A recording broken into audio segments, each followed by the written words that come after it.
Gujarat state Petronet limited ज्यादा नहीं आज गिरा हुआ, इस मजबूत बाजार में सिर्फ 20% का लोअर सर्किट लगा है और इसलिए कि इससे ज्यादा आज ये गिर नहीं सकता, तो 20% नीचे है।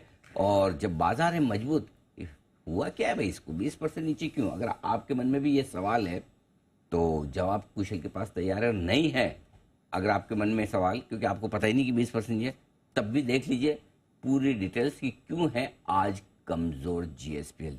कुशल बताइए। सर देखिए, यहाँ पर ये जो बड़ा कट आता हुआ दिख रहा है ना, ये इस वजह से है क्योंकि 6 साल बाद पीएनजीआरबी जो कि रेगुलेटर है यहाँ पर नेचुरल गैस को लेकर, अब देखिए यहाँ पर इनकी तरफ से ये जो रिव्यू हुआ है, इनफैक्ट जो रिव्यू किया गया हाई प्रेशर ग्रिड टैरिफ का, वो एक बड़ा कट लाते हुए दिख रहे हैं। करीबन 47% का कट यहाँ पर जो प्रीवियस अग्रीड अपॉन टैरिफ्स थे 34 रुपए प्रति MMBTU के, उसको घटाकर 18.1 प्रति MMBTU कर दिया है। जबकि जीएसपीएल जो है वो अपनी तरफ से जो डिमांड कर रहा था वो 51 रुपए प्रति MMBTU कर रहा था, तो वो तो आया नहीं, जबकि उसके बदले यहां पर 18.1 प्रति MMBTU का ये टैरिफ अब आता हुआ दिख रहा है। यानी कि 47% का कट पीएनजीआरबी यहां पर हाई प्रेशर ग्रिड टैरिफ में करते हुए दिख रहे हैं। 1 मई से ये सारे नए टैरिफ्स जो है लागू होते हुए दिखेंगे, तो इसका जो प्रॉफिटेबिलिटी और एबिटा लेवल पर बड़ा असर पड़ेगा जीएसपीएल पर, वो काफी सारे एनालिस्ट और ब्रोकरेज हाउसेज ने इस पर अपनी टिप्पणी भी की है, जो मैं आपको आगे बताऊंगा।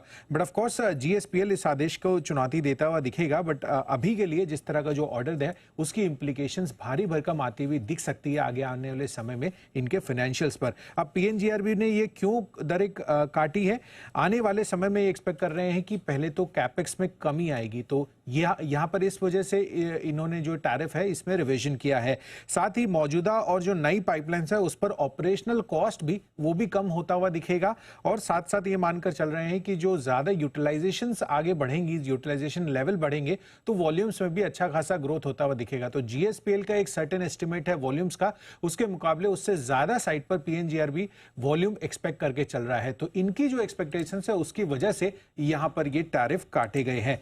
और ब्रोकरेज हाउसेज में नोमुरा देखिए, सबसे पहले इन्होंने डाउनग्रेड कर दिया है, 22 से सीधा अंडर परफॉर्म की रेटिंग दे रहे हैं, और टारगेट भी 440 रुपए से घटाकर 320 रुपए के कर दिए। इनफैक्ट FY25 यानी कि मौजूदा वित्त वर्ष और आने वाले वित्त वर्ष में एबिटा ये 37% और 42% से काटते हुए दिखे हैं, और ईपीएस के लिहाज से भी 34% से 40% तक की गिरावट इनको लग रही है कि इस वजह से आती हुई दिख सकती है। सीएलएसए ने भी डाउनग्रेड किया है, सेल की रेटिंग दे रहे हैं आउट परफॉर्म से, और सिटी ने भी सेल मेंटेन करते हुए टारगेट शार्पली कट किए हैं, और इन्होंने तो 295 रुपए के टारगेट्स दिए हैं। तो तमाम जितने भी ग्लोबल ब्रोकरेज हाउसेज है उनकी तरफ से यहां पर इसको थम्स डाउन मिलता हुआ दिख रहा है, और बड़ा थम्स डाउन आता हुआ दिख रहा है, जिस कारण से जीएसपीएल में आपको इतना बड़ा कट मिल रहा है आज।